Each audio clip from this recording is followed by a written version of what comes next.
then we learn more. So then we design the marketing untuk memperkenalkan Pascal, then slowly orang boleh faham, oh okay, this is about anak-anak muda yang masuk Pascal. So I think we need collaboration because I don't think satu company sebesar mana pun boleh cope dengan production yang baik setiap in every single production. That's one. Right. So rasanya Astro tak akan bias. Because Astro also buat produce menerbitkan film sendiri kan under Astro Shaw. I mean, then I mean sometimes I rasa resources are limited. So kalau let's say independent producers out there nak datang ke Astro, Khai, will you give the kind of same treatment, the same care untuk, you know, sometimes film kecil tak besar, you know, Pascal is film besar, it's big budget and you know, yeah. Yeah, we are open. First, like we mentioned earlier, macam Izham mentioned earlier, yang the story must be unique.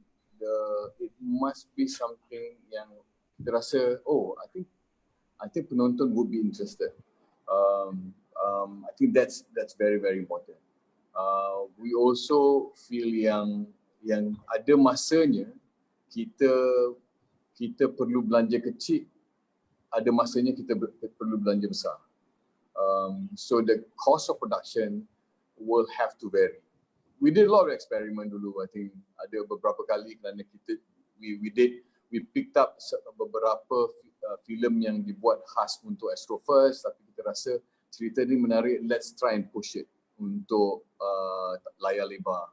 So kita berdepan dengan beberapa criticism, tapi yang penting kita ingin memperkenalkan kepada penonton ramai yang ada jenis-jenis filem dan cerita-cerita yang perlu diketengahkan. But we can't afford to spend so much, so let's spend small. It's okay. Kadang-kadang kita terasa yang every film kena mahal dan itu mungkin menambat ataupun it hold back a lot of good stories. Izham? You can make money from the big films. And you also can make money from the smaller film, tapi kena pandai jaga cost lah kan. Everybody nak berniaga kan, so we can't be making films that lose money, because then it doesn't lead to anything and a lot of disappointed people.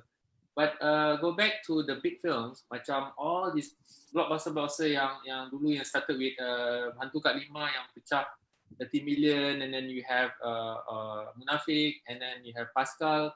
Pascal was incredible because at that scale, memang you need all these partners because it's quite a risk, you know. So you have Dato, you have GSC, you have Granatum, you have multimedia, and you guys at Astro Shaw. So those things spread the risk kan. And then of course, don't forget in recent years, tahun lepas adalah tahun animasi Malaysia. Yeah, 3 films all became very big, but and all in that sense, well, except for Tuan Haji, was our Walt Disney of Malaysia, who can do it by himself.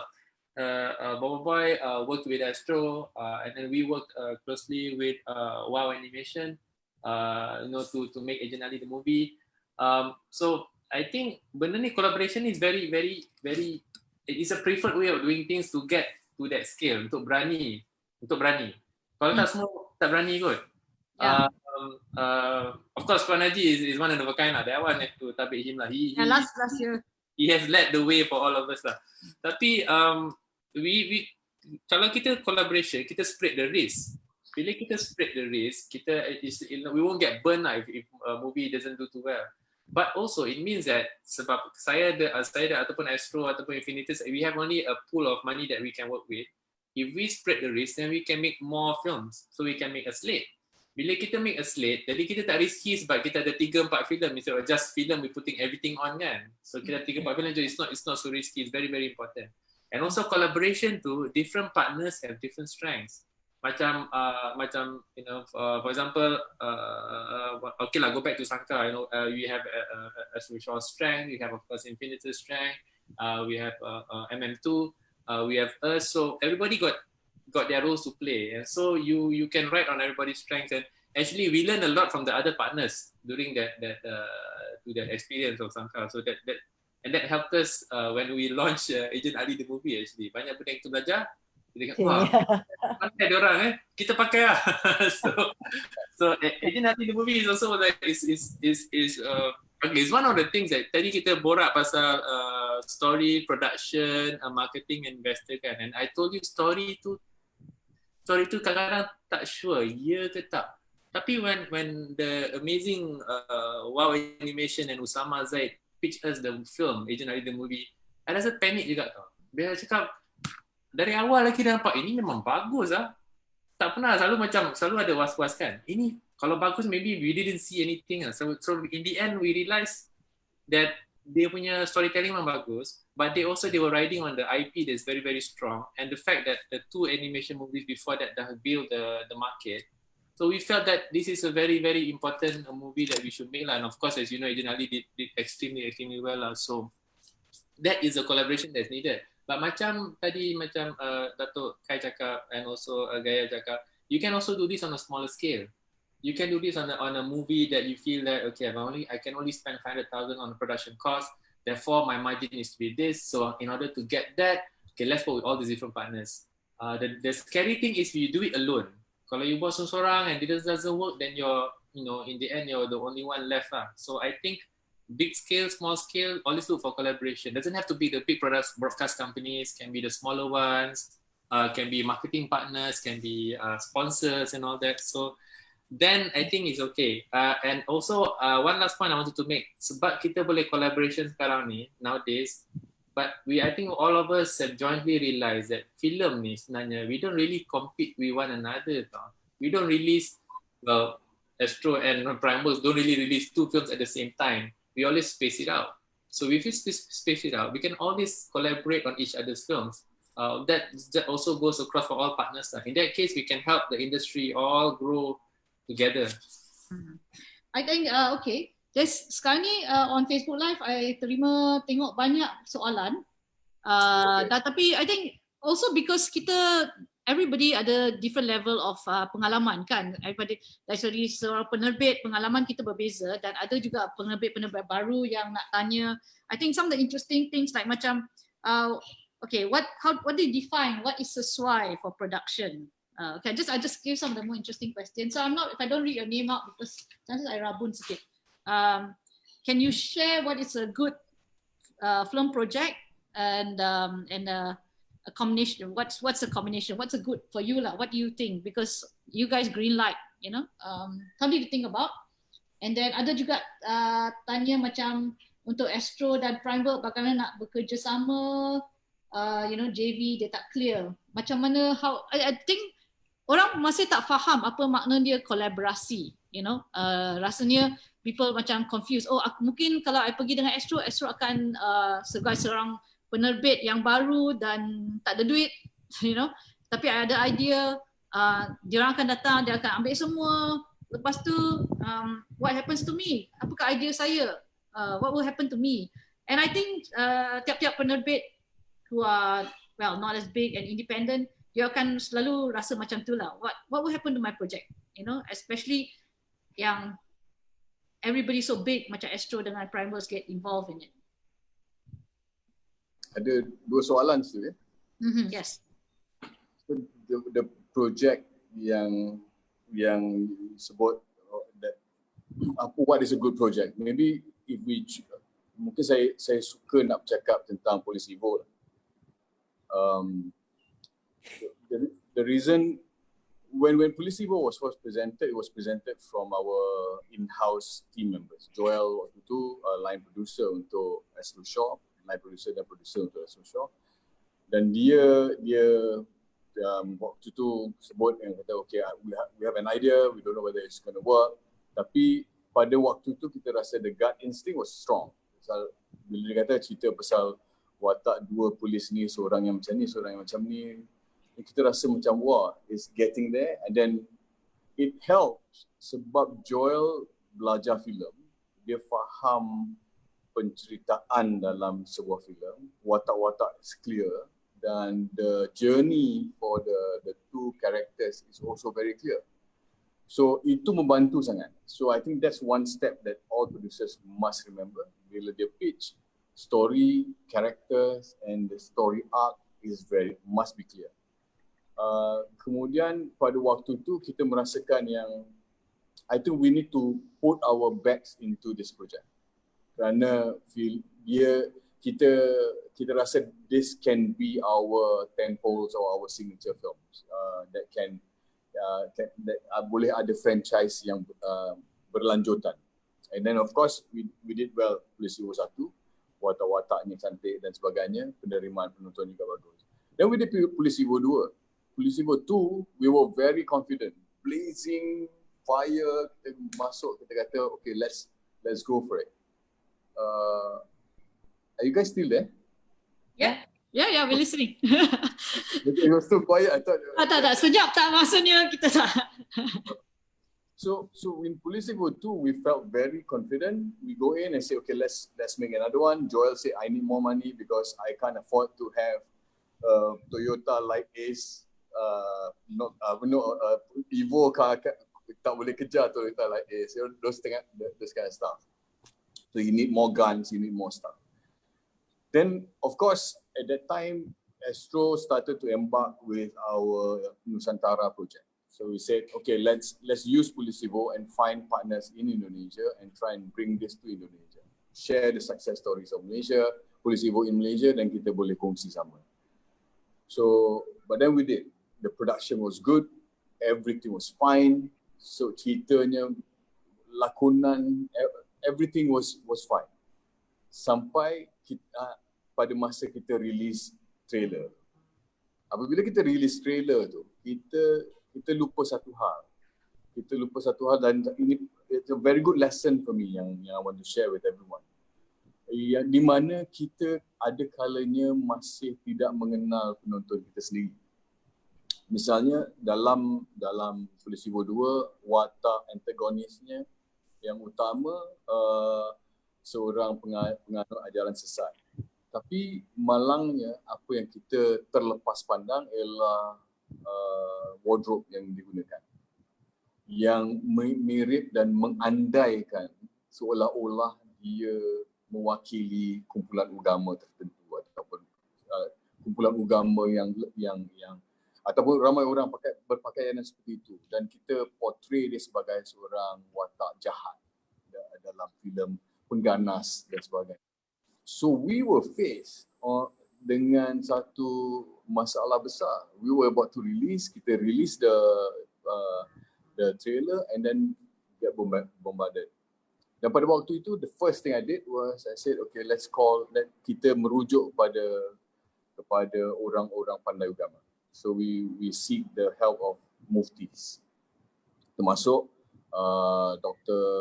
Datuk Dr. Zul sekarang ni yang Menteri Agama sekarang ni, dan beliau dengan baik hati dan I think he's such an amazing person, give us the time and dia kata okay, saya perlu menonton filem ini seluruhnya bersama dengan beberapa panel yang dijemput, and he watched the film and then he said okay, he will write an article or pandangannya terhadap film. But then it helped pacify ataupun meredakan suasana. Tapi what we learn is that kita ada kalanya rasa yang sebagai pembikin kita lupa sentimen ataupun psikologi penonton yang di luar sana. Psikografik itu yang kita terlepas pandang. Aspirasi mereka apa, selain daripada kita cuma tahu okey, bilangan penonton di mana-mana, tapi psikografik analysis yang kita terlepas pandang itu did a lot of damage to us. Saya rasa malangnya untuk Polisi Iwo 2 itu, Polisi Iwo 2 ramai yang tidak menonton atau tidak mencapai apa yang kita harapkan. Kerana waktu itu kita bersemangat besar. We were aiming to break all the records, but we didn't. But nevertheless, it's a good film. And most importantly, it was a very good lesson for us. Itu pengajaran lah dari segi pemasaran dan dari segi pengisian. Sometimes that's why collaboration juga important kan. Sometimes in that sense, as filmmakers we don't realize it. Izham, you look like you're going to say something about maybe talk about collaborations. You dah involved dalam banyak kolaborasi. Some people are not very clear. How can collaborasi work? Oh, okay. Dia beberapa cara kita boleh kolaborasi dari segi investment dalam filem tu. Jadi kita masuk sebagai co-producer lah atau co-investor. Kita boleh juga kolaborasi dari segi kalau dari segi syarikat broadcaster, kita boleh memberikan marketing dan promosi. Dan kita boleh decide lah macam mana kita kolaborasi, what are the details kan. So we can help in that sense lah. Sometimes kita boleh kolaborasi dari segi pemasaran ataupun distribution. So dia banyak benda-benda ekosistem dalam filem ni, daripada cerita, funding, marketing, distribution, semua ni kita boleh cari partner-partner nak kolaborasi. Jadi for example, sometimes we like a title so much that we want to do both marketing and distribution and also invest. Then that's us lah. Sometimes kita kata, kita rasa kita ada budget cuma untuk memberi marketing saja. Then okay lah, then it's up to the initial producer to decide dia nak join ke, dia nak ke, dia tak nak ke kan. So those are the kind of collaborations lah. Tapi itu penting kalau buat sendiri tu yang saya agak risau, siapa kat luar sana buat sendiri tu yang sometimes also we also have a context with orang yang buat secondary punya sales. For example, kalau nak jual selepas di panggung wayang, nak jual ke Netflix ke, iFlix ke View atau mungkin airlines atau negara lain, Mediacorp ke apa ke, kita pun ada contact. Dan not just us lah, a lot of people ada contact. So you need a partner who can also help you to market your movies after the theatre. Dan sekarang ni, Gaya, maybe a little advice for independent producers wanting to work dengan syarikat-syarikat besar seperti Astro dengan Primeworks kolaborasi? So again, I think all the points have been covered. Tapi for us as producers, independent producers, I think the lesson that we learn is that we could be really good at our job, which is producing. Tapi sometimes we need the advice of the bigger guys as well as other partners. It doesn't necessarily. Sorry, Gaya, your lines just went off. Can you hear me now? Yeah. Okay. Okay. If we're just looking at all partners, not necessarily just Astro Shaw dengan Primeworks Studios, but when we collaborate, what happens is kita dapat pandangan of a third party. I think that's very important because sometimes we are too into our own project, so sometimes kita passionate about our project, so we feel very strongly about the story, we feel strongly about the production, kita feel strongly about everything, and especially producers and directors who are strong, we are very possessive over content. So what happens is, I think with the collaboration, when we do collaboration dengan multiple parties, especially marketing and distribution people, we will end up fighting ataupun rasa macam tak puas hati because marketing people don't see the film like producers do. So producer kita mungkin this story is so great because of this, and then the marketing person comes in and says actually they just want to sell maybe this cast. Ataupun they want to sell this part of the film, and you feel like, oh no, that can't be because I spent so much time and money developing this. But I think what I learned is that with these partners, even non-broadcast partners, they can come and give you some advice, or at least a very like a one step behind you, right? So they look at it without any prejudice to help you with your project. So I think that's important to keep an open mind. Yeah. So it helps. The collaboration helps. Yeah. Okay, true. Saya juga advocate untuk kolaborasi. Kerana rasa macam over the years, kalau kita tak ada kolaborasi, kalau nak buat sendiri, menerbit sendiri, seorang penerbit dah lah kena buat semua daripada jaga kopi juga, jaga makan minum, everything, right? Sampai ke hujung akhir, sampai ke layar lebar. There's a lot of things involved and you just wouldn't understand the amount of things that's involved. But sekarang ni, that's we are moving in 2020. Tahun ni dah sampai, I think Mei dah setengah, coming to setengah tahun. I don't think sekarang ni hari ni pun Perdana Menteri dah bercakap penggambaran filem tidak dibenarkan, masih tidak dibenarkan. Dan ini I think rasa bagi kami dan rakan-rakan penerbit dan rakan-rakan tenaga kerja kat dalam produksi, mungkin tentu akan rasa oh my god, you know, what's going to happen. And sebagai penerbit, kita yang drive the industry, kita yang that's why persatuan seperti PFM sangat penting, kerana we can also talk to government, kita lobby kepada government, kan.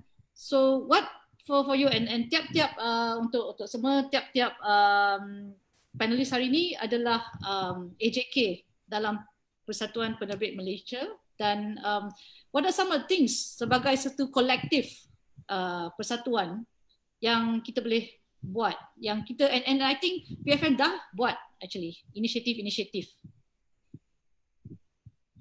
Okay. I think first and foremost, kalau kita nak melihat tentang apa yang akan berlaku selepas the MCO, the movement control order is lifted, panggung wayang masih belum lagi, based on the announcement semalam, panggung wayang masih belum boleh beroperasi. So let's assume the whole month of May kita tak boleh beroperasi. Panggung wayang belum boleh beroperasi. When it opens, then dia memerlukan masa untuk buat clean up dan sebagainya, dan kemudiannya the new normal will be social distancing.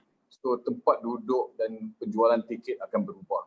Secara langsung kita akan dari segi pungutan atau potensi pungutan tiket akan turun sebanyak 50%. Itu akan membuat satu tekanan ekonomi yang amat besar kepada penerbit filem, especially because our revenue streams agak limited.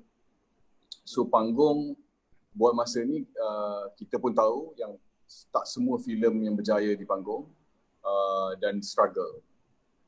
Ada juga filem-filem yang membuat ataupun menelan pembelanjaan yang besar, memerlukan penonton yang ramai.